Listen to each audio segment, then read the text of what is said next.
Assalamu alaikum wa rahmatullahi wa barakatuh. Bismillahir Rahmanir Rahim. Alhamdulillahi Rabbil Alamin. Wa sallallahu wa sallam ala Sayyidina Muhammad wa ala alihi wa sahbihi at-tayyibin at-tahirin. Aujourd'hui, Inch'Allah, nous allons voir les choses qui annulent la petite ablution. C'est-à-dire quelles sont les choses que si elles sont faites, si elles ont lieu, alors on doit refaire la petite ablution pour pouvoir faire la prière, par exemple. Il n'y en a pas beaucoup, donc on verra que c'est assez rapide et c'est pas compliqué, Inch'Allah ta'ala. Donc je vais mettre le texte.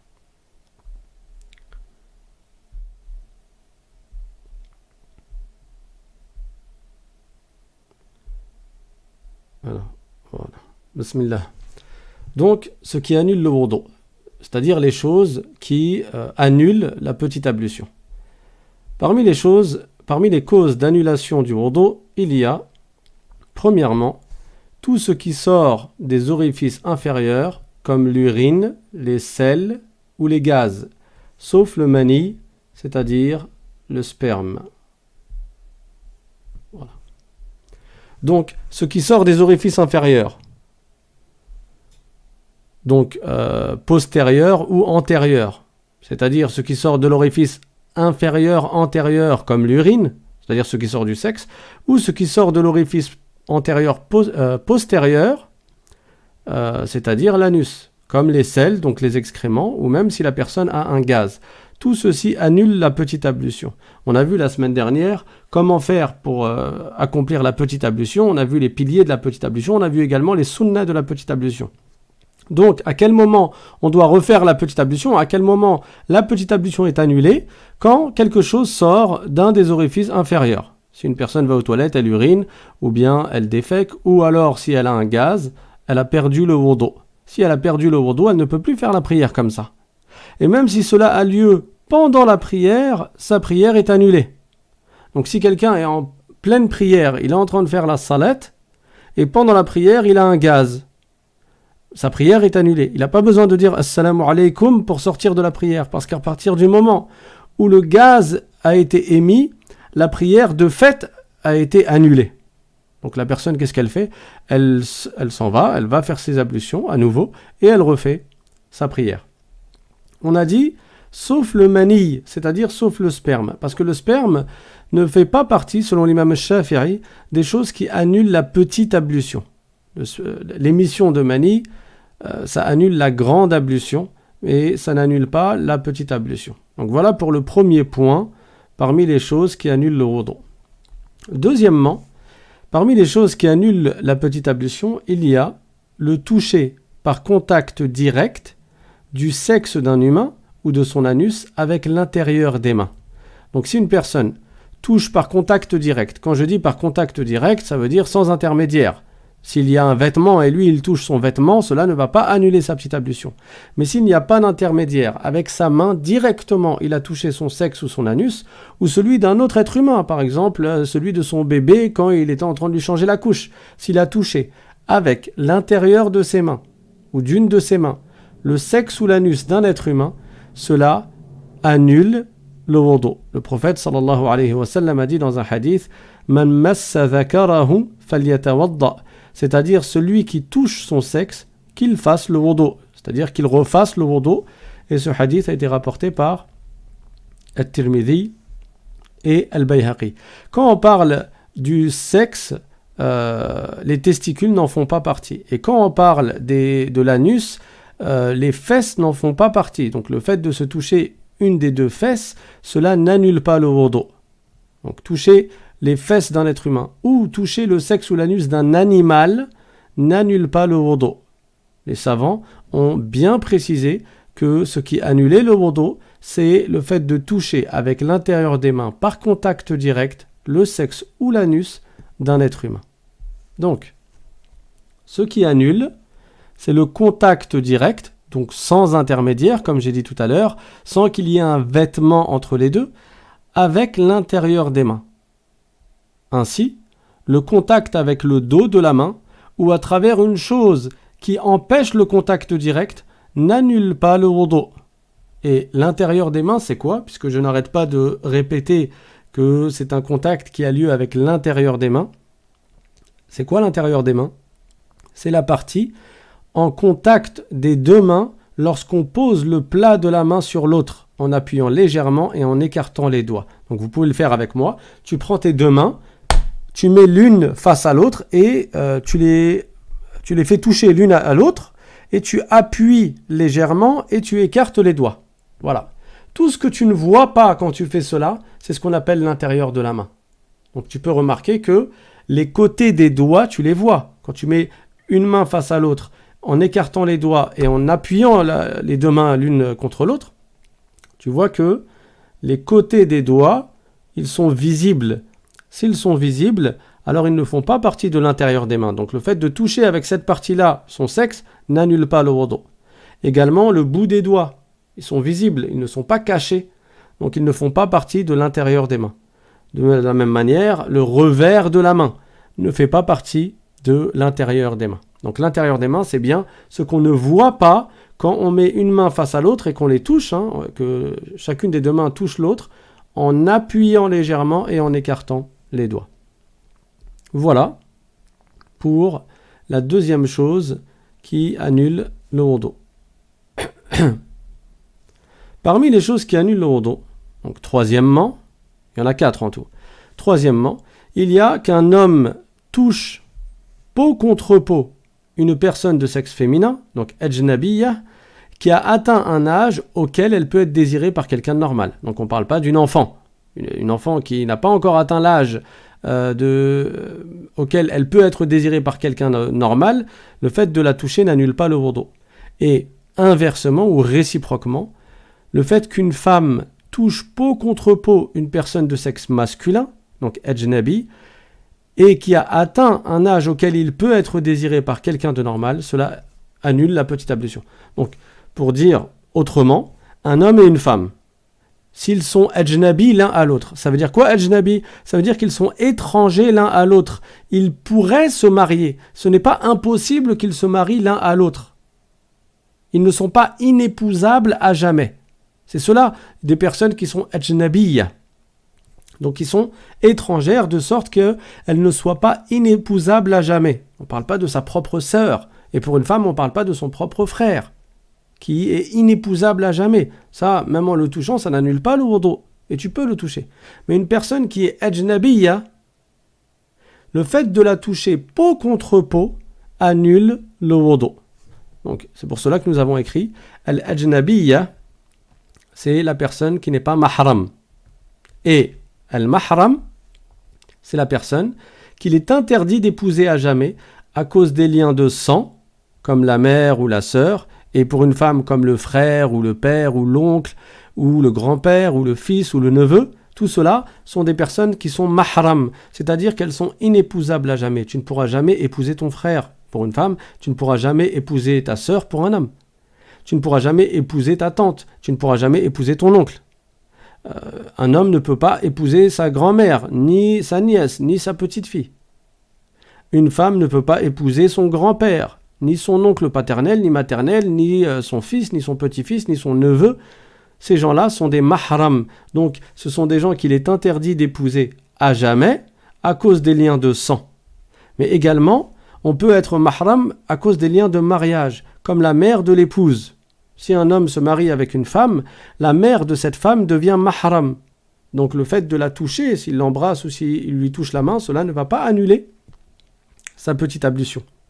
Parce que la belle-mère, elle devient inépousable à jamais. Même si l'épouse décède ou si si le mari et la femme divorcent et qu'ils ne sont plus mariés, l'homme ne pourra jamais se marier avec sa belle-mère.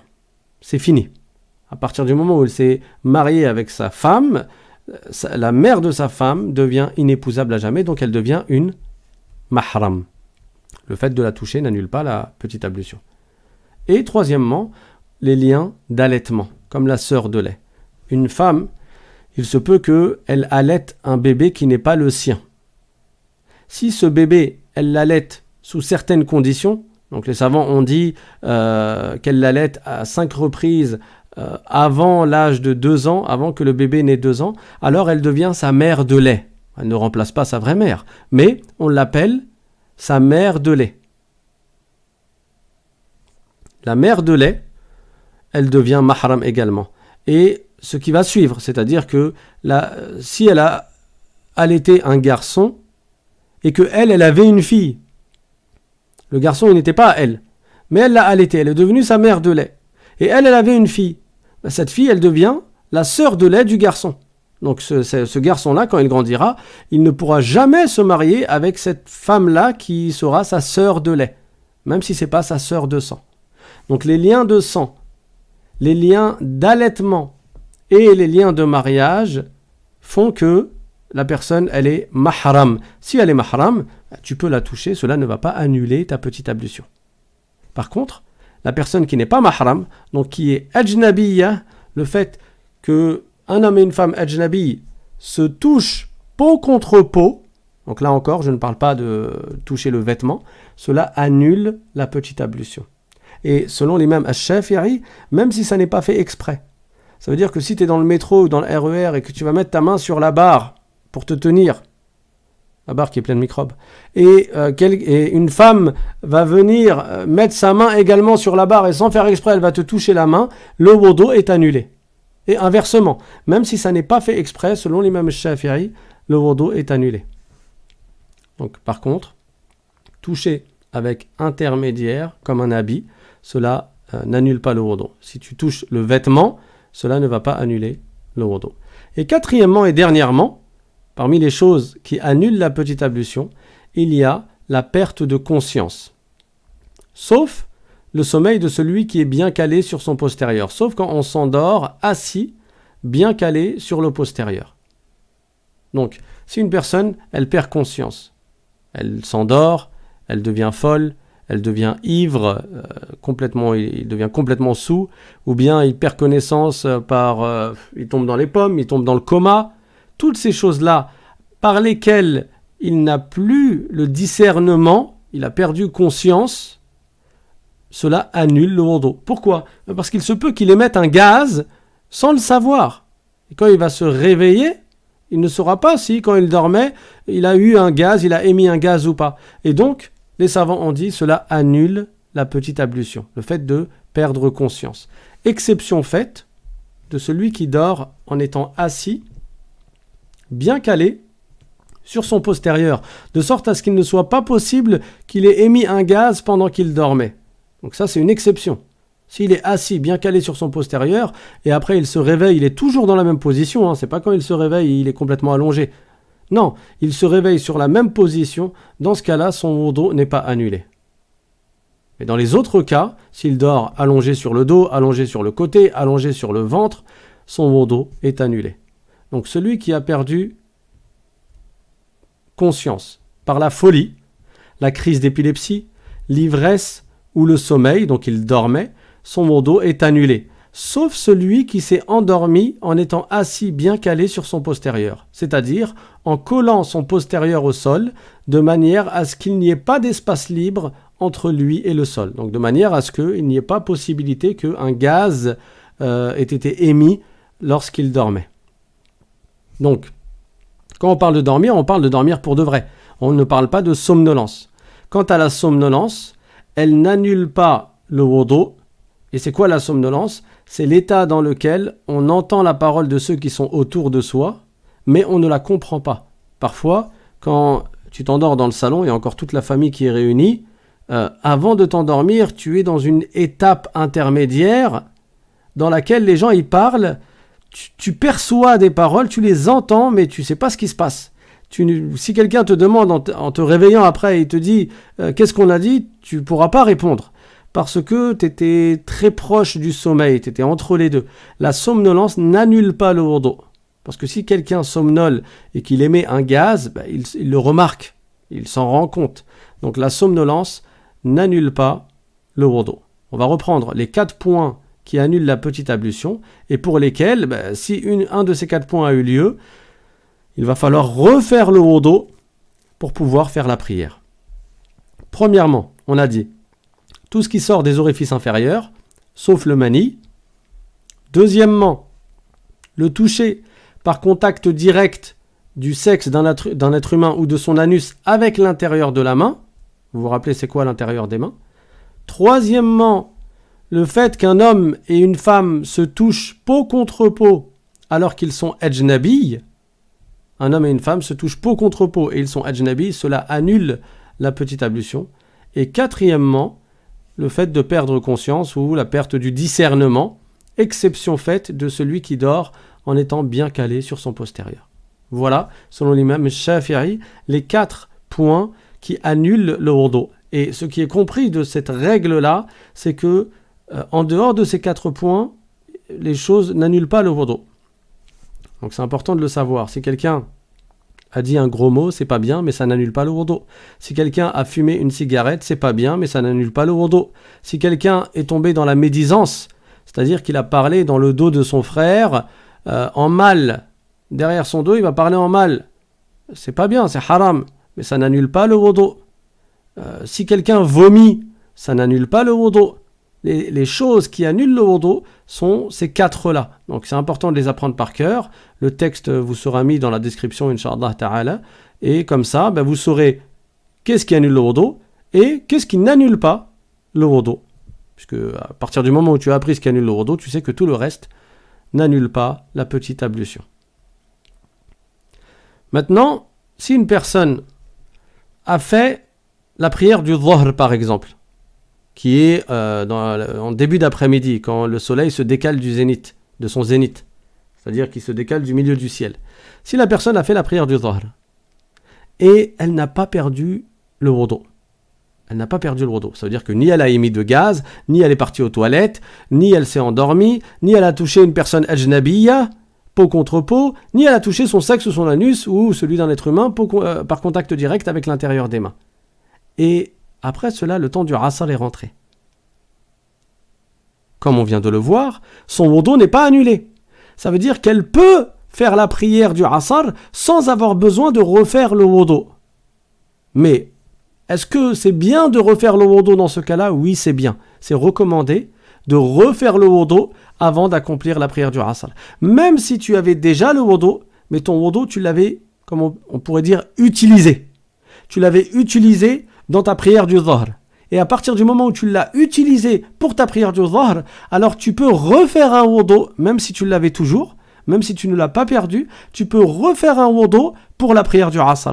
Et c'est pareil pour la prière du maghrib. Quand le temps du maghrib arrive, si tu n'avais pas perdu ton wudu, mais tu avais fait avec ton wudu une prière, celle du asr, et peut-être même 2 prières, celle du dhuhr et celle du asr, alors c'est bien de renouveler son wudu pour accomplir la prière du maghrib.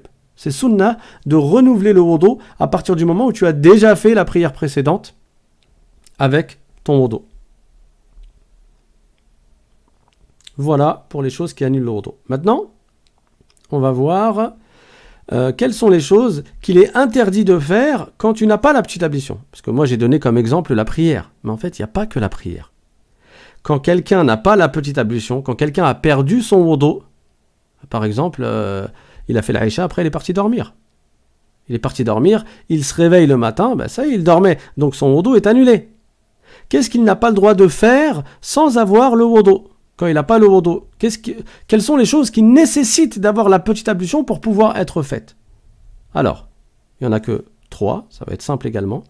Il est interdit à celui dont le wudu a été annulé, par l'une des 4 choses que nous avons vues, premièrement, de faire la prière.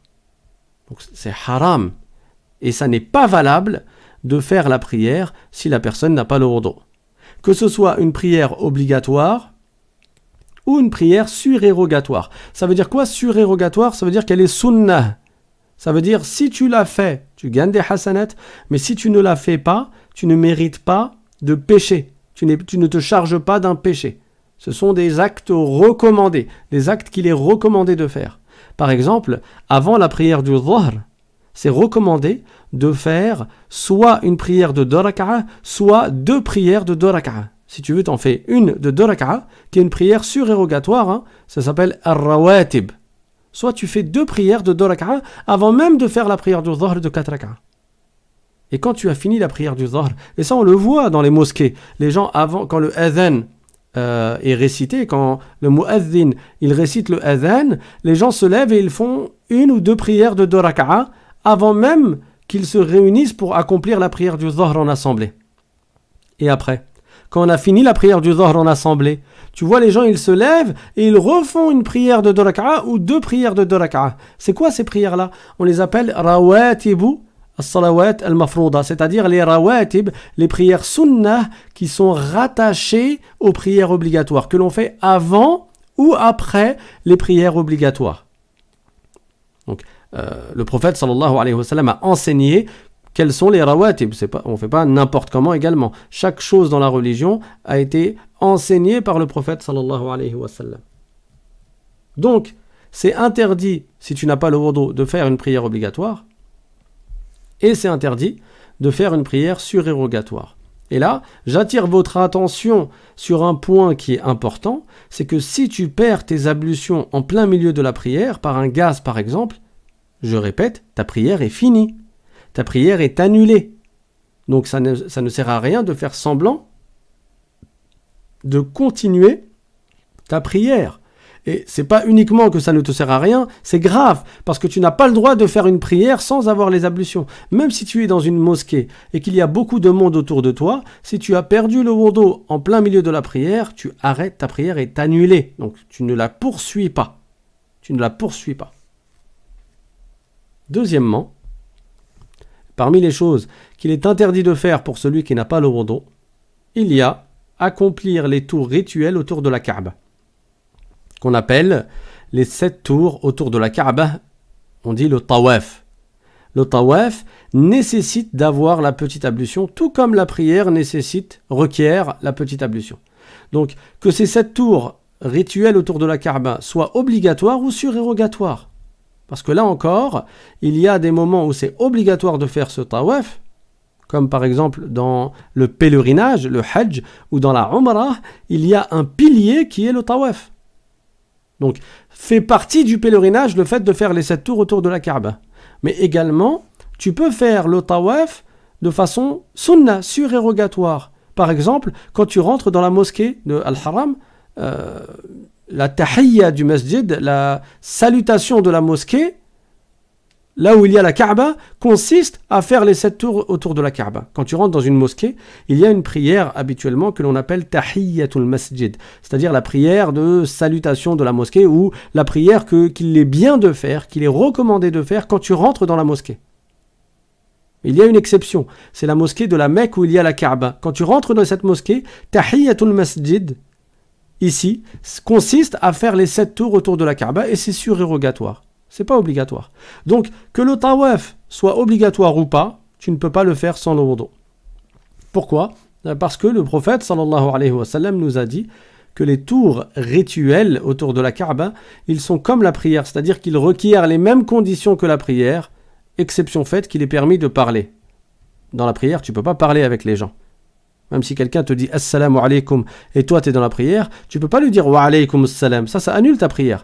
Parce que les seules paroles que tu peux réciter sont les paroles avec lesquelles tu t'adresses à Dieu. Tu t'adresses à Allah subhanahu wa ta'ala. Tu vas réciter du Coran, tu vas faire des invocations, tu vas faire des évocations, du dhikr, comme quand tu dis subhana rabbiyal azim, ou bien subhana rabbiyal a'la, ou bien entre les 2 prosternations, quand tu vas dire rabbi ghfirli warhamni wahdini wa'afini warzuqni, tu vas réciter les choses que le prophète sallallahu alayhi wa sallam nous a enseigné de réciter dans la prière. Mais tu n'as pas le droit de parler les paroles des gens, de discuter avec quelqu'un. Et ça, c'est ce qui fait la différence entre la prière et le tawaf. Parce que dans le tawaf, dans les 7 tours autour de la Kaaba, tu as le droit de parler avec quelqu'un. Bien sûr, le mieux c'est de réciter du Coran, de faire du dhikr et de faire des invocations. Troisièmement, parmi les choses qu'il est interdit de faire quand on n'a pas le wudu, quand on n'a pas la petite ablution, il y a le fait de porter le Coran, le mushaf, le livre de Dieu, ou bien de le toucher. C'est-à-dire d'en toucher les pages, ou même la reliure qui est reliée au mushaf, ou bien même la couverture du mushaf, la page de couverture, même s'il n'y a pas une sourate qui est écrite dessus, mais elle c'est la couverture du livre, c'est la couverture du Coran, elle est en contact avec le Coran, elle protège les pages du Coran. Tu n'as pas le droit de toucher le Coran, ni de le porter, si tu n'as pas la petite ablution, sauf s'il y a une nécessité. C'est quoi une nécessité? Si le livre du Coran est dans un endroit et il y a une impureté qui est en train de couler et qui se dirige vers le Coran, là tu vas pas dire « Ah, mais j'ai pas le wudu ».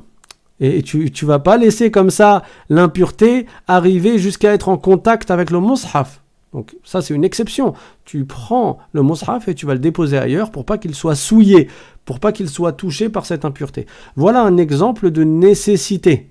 Voilà un cas de nécessité. Mais sinon, tu ne touches pas le Coran si tu n'as pas le wudu. Est-ce que tu as le droit de réciter le Coran si tu le connais par cœur? Oui, tu as le droit. Quelqu'un qui n'a pas le wudu, qui n'a pas la petite ablution, a le droit de réciter du Coran sans toucher le mushaf, sans toucher le livre du Coran. Mais le fait de le toucher, c'est ce qui est interdit. Et quand on parle du Coran, c'est pas uniquement le livre en entier. Même si tu as un petit livret dans lequel il y a juste quelques sourates, par exemple Juz'u Amma, le Coran est divisé en 30 parties qui sont à peu près égales en termes de quantité de lettres ou quantité de mots, ou quantité de pages plutôt. Donc souvent, on trouve dans les mosquées le Coran en entier, de la première sourate Al-Fatiha jusqu'à la dernière sourate An-Nas. Mais parfois, on voit le Coran qui est divisé en plusieurs parties, en 30 juz, et parfois même en 60 hizb. Et chaque juz, c'est donc 1/30 du Coran, ou bien chaque hizb, c'est 1/60 du Coran. Même ces petits livrets qui ne comportent pas tout le Coran, tu n'as pas le droit de les toucher, si tu n'as pas la petite ablution.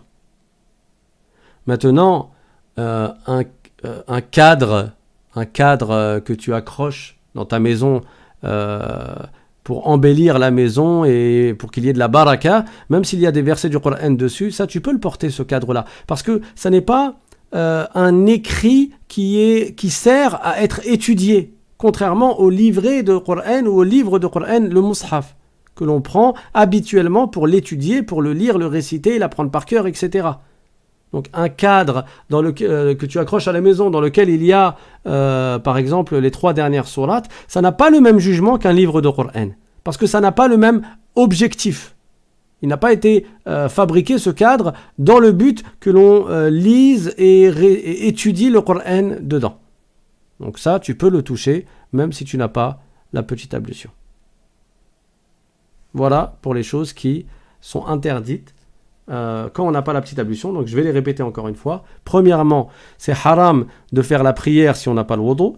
Deuxièmement, c'est haram de faire le tawaf quand on n'a pas le wudu. Et troisièmement, c'est haram de toucher ou de porter le Coran quand on n'a pas le wudu. Est-ce que tu as le droit de rentrer dans une mosquée? Oui. Pourquoi? Parce que c'est pas écrit là. À partir du moment où tu sais c'est quoi les choses qui sont interdites, et il y en a 3, tu sais également c'est quoi les choses qui sont permises. C'est tout le reste.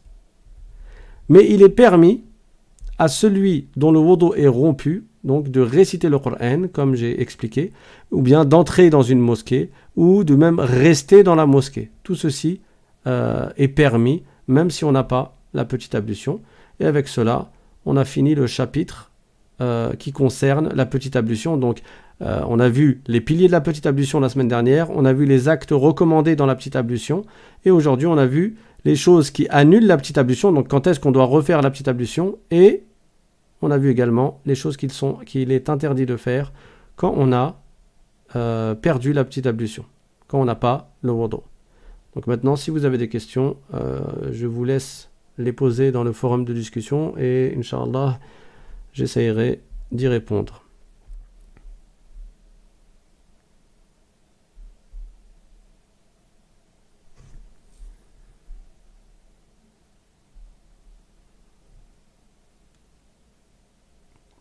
Alors, il y a une question. Est-ce que c'est valable de faire 4 rak'at avant la prière de Dhuhr? Alors, je pense que ta question c'est est-ce qu'on fait 4 rak'at d'un coup, c'est-à-dire avec un seul salam? Je ne me rappelle plus. Ce que je sais, c'est qu'on peut faire 2 rak'at, et on peut faire également 2 rak'at, on passe le salam, et on rajoute 2 rak'at, on passe le salam. Maintenant, est-ce qu'on peut faire 4 rak'at d'un coup comme ça? Je ne sais plus.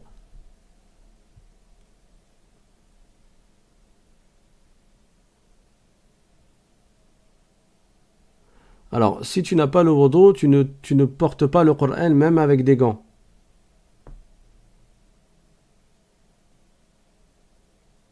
Alors, il y a une question, est-ce qu'on a le droit d'étudier ou de toucher un livre de sciences de religion sans ablution? Oui, le Coran est une exception. Un livre de hadith, tu as le droit de le toucher, même si tu n'as pas la petite ablution.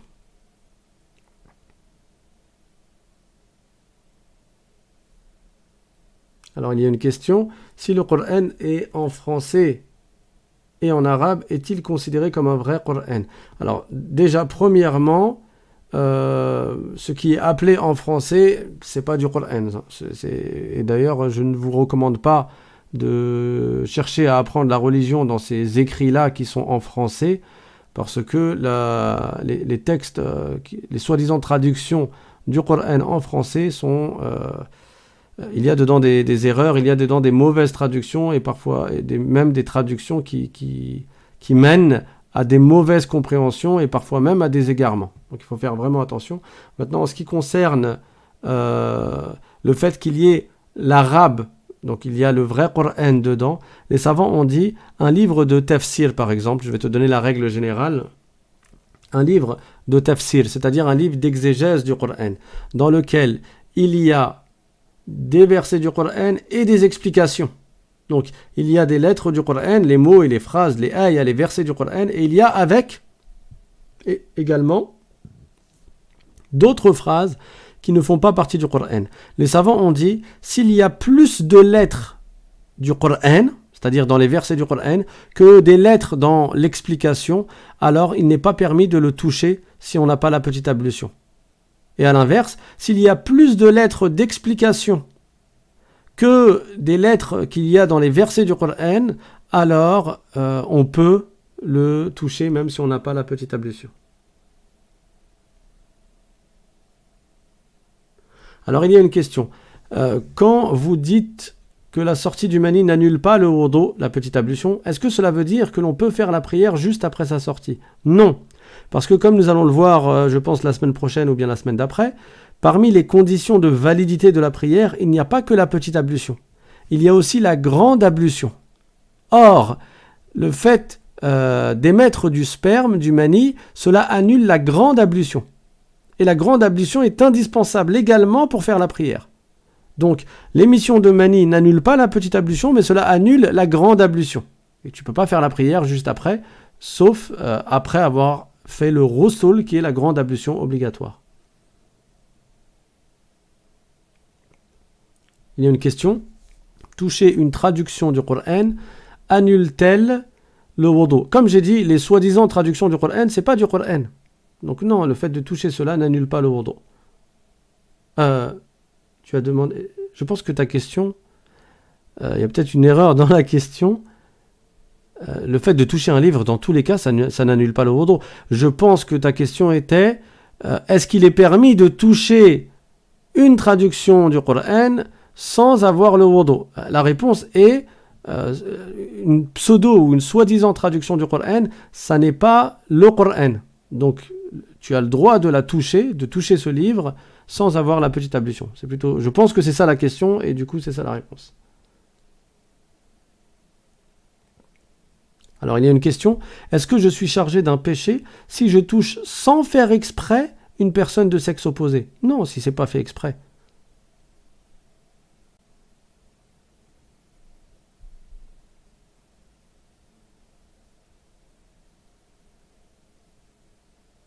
Alors, il y a une question.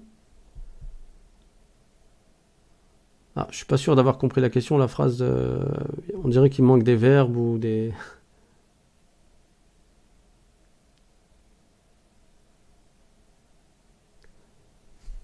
Ou alors c'est moi qui n'ai pas compris la question. Si tu peux reformuler ta question complètement. Alors je voulais vous dire, la semaine dernière on m'a posé une question. J'avais parlé des sunnas du wudu. Et parmi les sunnas du wudu, il y a de réciter à la fin des ablutions, après avoir fini ses ablutions, Ashhadu an la ilaha illallah wahdahu la sharika lah wa ashhadu anna Muhammadan abduhu wa rasuluh Allahumma ij'alni minat tawwabin waj'alni minal mutatahhirin. Donc on m'a demandé si c'est recommandé de lever les yeux vers le ciel quand on récite cela. La réponse est oui. Et je crois qu'on m'a demandé également si c'est recommandé de lever le doigt vers le ciel. Et c'est possible que j'ai répondu oui à ce moment-là, mais en fait la réponse est je ne sais pas. À ce moment-là, j'ai dit oui, je ne sais pas à quoi j'ai pensé ou comment j'ai visualisé la scène quand j'ai lu la question, mais après coup, on m'a reparlé de cette question et du coup la réponse est je ne sais pas. Je ne sais pas. Ce que je sais, c'est que c'est recommandé de lever les yeux vers le ciel quand on récite cette shahada.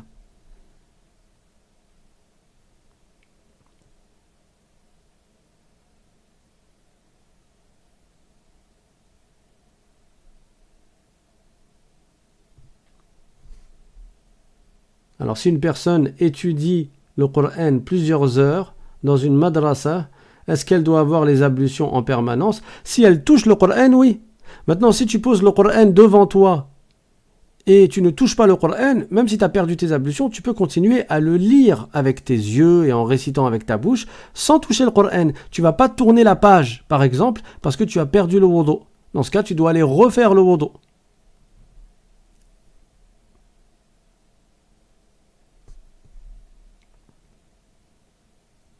Alors, il y a une question, est-ce qu'on dit une traduction du Coran ou une explication du Coran? En réalité, moi, j'ai lu la question. J'ai dit que la question était écrite ainsi et j'ai répondu à la question. Mais comme j'ai précisé, il n'y a pas une traduction de Coran. Déjà, le Coran ne se traduit pas. On va en traduire la signification. On va en traduire l'explication. C'est pour ça que je les ai appelés les pseudo-traductions, les soi-disant traductions du Coran. Parce que le Coran, il n'est pas permis de le traduire. Pourquoi? Parce que la richesse de la langue arabe et la richesse des versets du Coran fait que on ne peut pas, en faisant des traductions littérales telles que beaucoup font, on ne peut pas arriver aux mêmes significations que ce qui est visé dans les versets du Coran en arabe. Donc, ce que l'on peut faire, c'est quoi? C'est traduire le sens des versets, traduire l'explication du verset, et pas faire une traduction littérale. Il y a un mot dans le Coran qui a deux sens qui sont totalement opposés. Ils sont vraiment opposés. Du coup, tu fais comment pour traduire ce mot? Si tu te bases uniquement sur le dictionnaire et tu te dis « je vais traduire ce verset », mais tu vas traduire par quoi? Puisque le même mot a deux définitions qui sont opposées. Il vient dans un sens et il vient dans le sens opposé. Tu fais comment pour traduire? Tu ne peux pas traduire. Ce que tu vas faire, c'est traduire l'explication de ce verset, traduire le sens que les savants ont donné de ce verset. Il y a une question, est-ce que les pertes blanches qu'ont les femmes annulent le wudu? Oui, selon l'imam Shafi'i, les pertes blanches annulent le wudu. Alors il y a une question, est-ce que, vu que c'est le reconfinement, il peut y avoir un cours par jour? Comme on avait fait dans l'ancien confinement. On verra, Inch'Allah. On verra. Peut-être qu'on va, si vous êtes prêts et si vous êtes disponible, on peut augmenter la cadence. Alors, pas forcément en faisant un cours par jour, mais on peut rajouter, par exemple, un jour dans la semaine. Si vous êtes intéressé, dites-le nous dans les commentaires.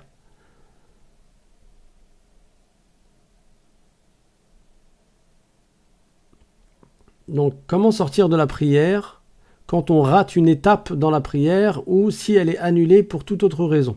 Alors là, tu as cité deux choses. Le fait de rater une étape dans la prière, cela n'annule pas ta prière parce que tu n'as pas fait exprès. Il y a une manière de récupérer ton retard. Il y a une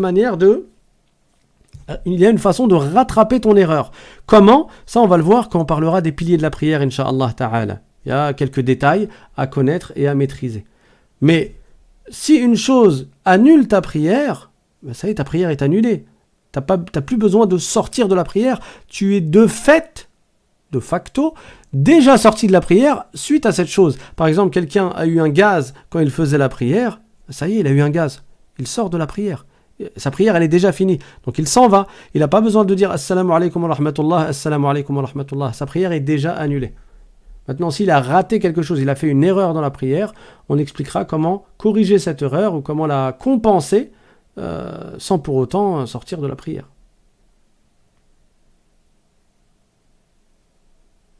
Il y a une question, lorsqu'une femme a ses menstrues, peut-elle réciter le Coran sans le toucher ? Et a-t-elle de bonnes actions ou peut-elle faire du dhikr ? Alors là, tu es en train de devancer par rapport aux cours qui sont censés arriver, puisqu'on va parler dans un prochain chapitre, très prochainement, Inch'Allah, de ce cas de figure. La femme qui a les menstrues, en plus de l'interdiction de toucher le Coran, elle n'a pas le droit de réciter le Coran. Même si elle le connaît par cœur, elle n'a pas le droit de le réciter avec sa langue, avec sa bouche. Mais elle peut le réciter dans sa tête, dans son cœur. Ça, c'est pas un problème, puisqu'elle ne dit rien avec sa bouche. Ce qui est haram, c'est de réciter le Coran avec sa bouche pour la femme qui a ses menstrues, ou bien même pour l'homme qui est junub. C'est quoi un homme qui est junub ou une femme qui est junub ? On le verra ultérieurement, Inch'Allah. Du coup, non, elle n'a pas de bonne action si elle récite le Coran alors qu'elle a les menstrues, puisque c'est interdit pour elle. Mais est-ce qu'elle peut faire du dhikr ? Oui, elle peut faire du dhikr.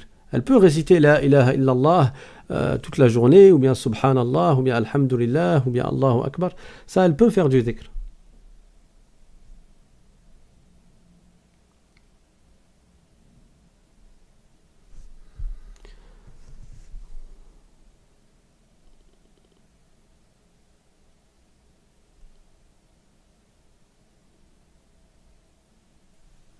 Donc il y a une question, après avoir fait les grandes ablutions, faut-il faire la prière pour valider les grandes ablutions ? Non. Tes grandes ablutions sont validées si elles sont faites correctement, c'est-à-dire en ayant fait les piliers de la grande ablution, en ayant rempli les conditions de validité de la grande ablution et en ayant évité ce qui annule la grande ablution. Là, ta grande ablution, elle est valable. Il n'y a pas besoin de faire la prière. Après, de toute façon, tu vas avoir besoin de faire la prière, puisque tu vas être, à un moment donné ou à un autre, dans le temps d'une prière, et tu vas devoir la faire. Mais ta grande ablution, elle est acceptée, elle est valable, si tu l'as faite correctement. Comment on fait la grande ablution ? C'est l'objet du prochain cours, ou bien de celui d'après. Ok, Inch'Allah, j'ai vu vos messages. On va essayer de rajouter un troisième cours, bi'idhnillah, dans la semaine.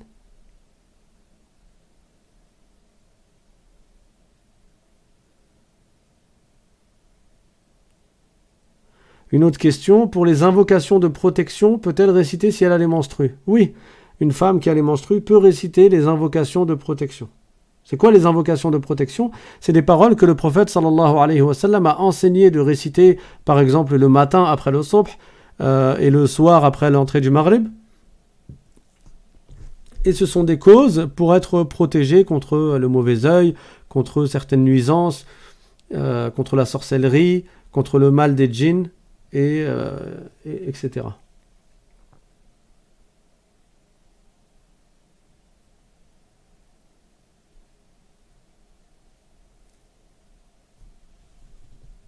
Alors, il y a une question concernant les pertes blanches. Parfois, ça ne se sent pas. Est-ce que la prière doit être refaite ?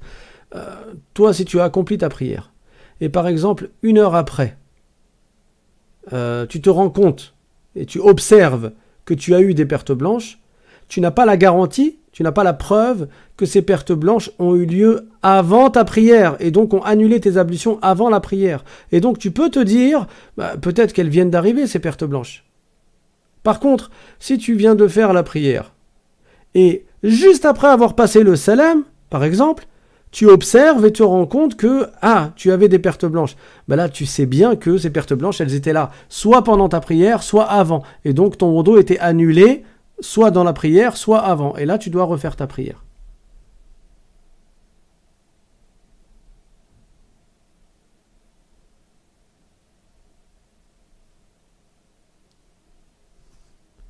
Alors pour la personne qui a posé la question sur le tatouage, si tu peux enlever ton tatouage, enlève ton tatouage. Si cela ne te nuit pas, enlève ton tatouage. Voilà, on va s'arrêter là pour aujourd'hui, Inch'Allah.